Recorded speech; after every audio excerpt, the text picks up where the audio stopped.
Aku punya ada salah satu dia kalau misalnya kamu nonton apa ya drama yang terkenal Hotel de Luna itu namanya Ayu. Aku yang ngebuat dia konser di Indonesia. This episode supported by IndiHome. Halo, nama gue Anthony, umur gue 25 tahun. Pekerjaan gue content creator, bikin konten, menghibur kalian semua yang sedang menonton video ini. Hai, perkenalkan, aku Sandra, tapi bisa lebih dikenal tuh Salirum gitu. Umur aku tahun ini 24 tahun dan pekerjaan aku sekarang ini adalah content creator yang lebih fokus ke K-pop, bisa dibilang seperti itu.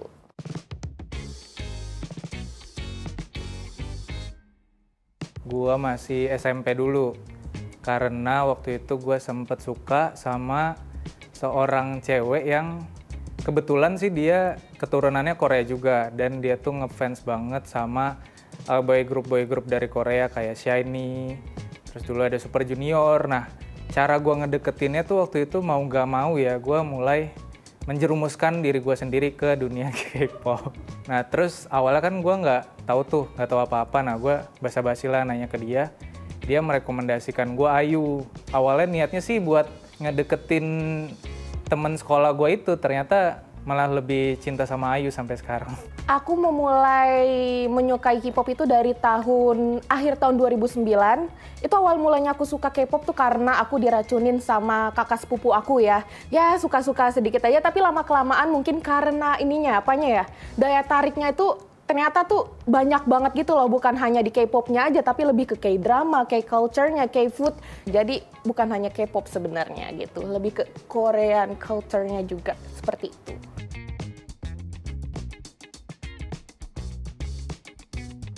Spesifik satu kayak gue nggak bisa milih deh, karena gue suka semuanya. Musiknya gue suka, filmnya gue suka, budayanya gue suka, orang-orangnya, fashionnya, kayaknya susah buat milih satu deh. Aku tuh nomor satunya tuh lebih ke musiknya mereka ya, karena aku juga dari awal tuh karena musiknya aku jatuh cinta dengan dunia Korea ini, K-pop ini. Tapi bukan berarti yang K-drama, K-food gitu ya tidak ketinggalan juga ya gitu, tapi K-pop ini yang membuat aku semangat menjalani hidup seperti itu.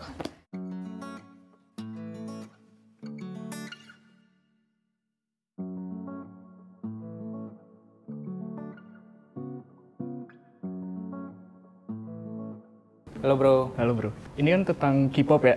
Yeah. Gue tuh nggak terlalu mendalami lah tentang K-pop itu. Kayak contohnya misalkan kayak temen gue emang suka K-pop, cuman kayak gue, kenapa sih ini orang-orang suka banget sama K-pop gitu? Disebutnya apa? K-pop atau apa ya? K-pop fans.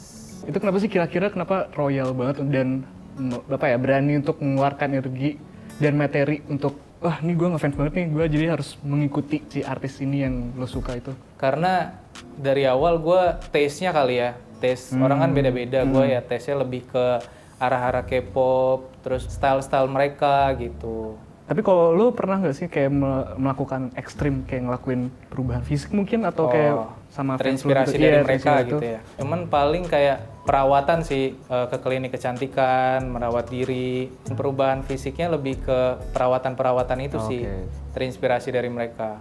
Oke, Anthony, gue mau nanya sih, so far nih lo as a K-popper fans gitu, koleksi barang apa aja sih yang udah lo punya dan gimana tuh lo dapetin dia, mungkin pakai perjuangan kah, either lo nabung atau gimana? Kalau koleksinya yang pasti album.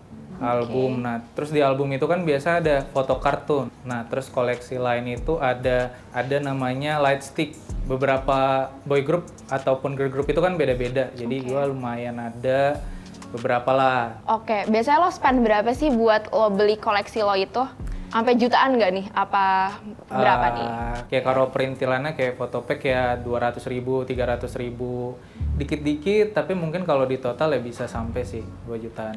Oke, I see. Sekarang gue mau nanya deh, lo emang ngidolain siapa sih yang paling lo adore banget gitu? Siapa? Ayu.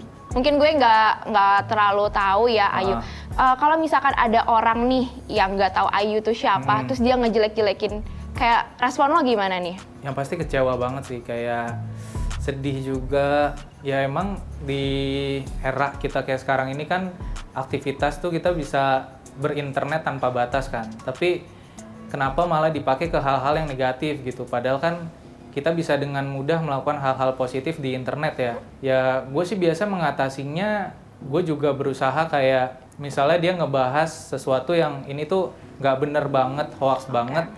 Meskipun gue bukan artisnya, gue kadang suka sok-sok klarifikasi juga. Oke. Sebenarnya tuh ini nggak Menarik. gini gitu. Jadi salah satu contohnya itu dulu sempat ada berita dating. Jadi sama Eunhyuk gitu. Nah terus kan dari fansnya Eunhyuk ini kayak kan mostly wanita dan barbar. Nah kebetulan di foto selfie itu terlihat seolah-olah mereka tuh kayak melakukan hal-hal yang tidak benar gitu deh. Setelah klarifikasi dan kita lihat juga baju aslinya yang mereka pakai, yaitu cuman masalah angle aja ternyata. Saat itu gue lumayan ngamuk juga sih kayak Ke bawah ya, karena ini nih idola gue gitu, nggak tapi mungkin dia ngejelek-jelekin. nggak mungkin kan dia ngelakuin hal-hal kayak gitu dan mereka cuma temenan gitu. Oke. Kalau boleh tahu udah berapa tahun sih jadi K-popers? Kayaknya mau hampir 9 tahunan deh ya. Terus selama jadi K-popers, apa sih keuntungan yang udah kamu dapetin? Lebih ke keuntungan gimana ya, kayak value di diri aku sih. Kayak dulu tuh aku sebenarnya orangnya pemalu banget kan, kayak introvert, nggak suka bergaul, nggak suka mengeksplor diri gitu. Semenjak kenal K-pop, kayak ngelihat semangatnya mereka, ngelihat mereka bisa bikin orang tertawa, bikin orang kayak jadi terinspirasi. Oh, aku pikir kenapa nggak jadi content creator? Itu sih keuntungannya. Berarti benar ya statement kalau misalkan kita suka sama K-pop itu kayak bisa apa ya, dapat ngebantu seseorang yang udah di titik rendah gitu. Berarti kamu termasuk ya? Iya, dulu aku tuh kan sempet kayak jadi gimana ya, nggak ada semangat hidup lagi soalnya pas masih SMP tuh selalu dibully kayak karena penampilan fisik aku yang gemuk. Aku juga gimana ya, nggak punya banyak temen, jadi satu-satunya pelampiasan di situ cuman dengerin musik-musiknya. Apalagi lirik-liriknya tuh yang selalu bikin kita semangat, pengen buat ngebuktiin ke orang-orang yang mungkin ngebully aku, yang meng-underestimate aku, kalau aku juga bisa menginspirasi orang banyak. Aku bisa buktiin kalau ya aku suka K-pop tuh ada manfaatnya gitu loh. Jadi mellow. Oke. Sorry. Kalau ketemu pacar K-pop kamu di depan mata kamu mau ngapain sih kira-kira? Aku mau, waduh, kalau nggak ada kalian, kalau nggak ada idola-idola aku, mungkin aku nggak punya pelarian, nggak punya semangat gitu. Jadi mau terima kasih dan ya udah, itu aja. Oke.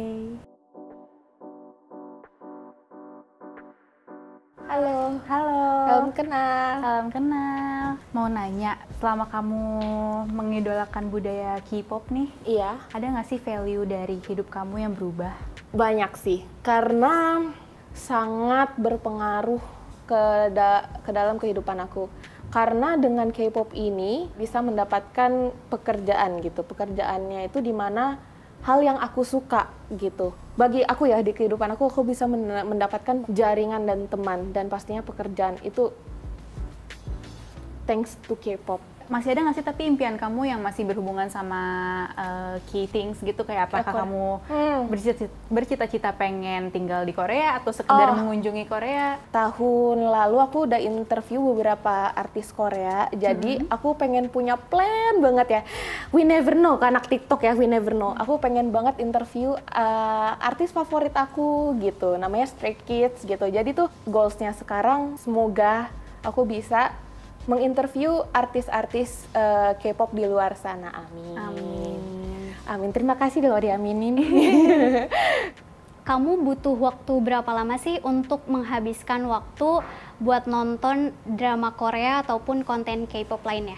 Udah kayak setiap hari sih, setiap hari banget nonton Korean drama, konten-konten YouTube-nya mereka gitu. Jadi tuh aku di rumah aja terus, jadi aku tuh beraktivitas tanpa batas di rumah. Salah satunya itu nonton drama Korea, bukan hanya drama Korea kayak konten K-pop, istilahnya 1 hari penuh ya, sekitar 5 jam. Tapi itu kadang-kadang dibarengin dengan kegiatan lain, mungkin nyapu tapi sambil dengerin lagu K-pop gitu. Jadi biar semangat, nyapunya gosoknya biar semangat gitu. Jadi kayak dibarengin aja menurut kamu kenapa sih kebanyakan orang yang memang tidak suka K-pop ya menganggap bahwa hal tersebut itu ataupun K-pop itu tuh di luar nalar?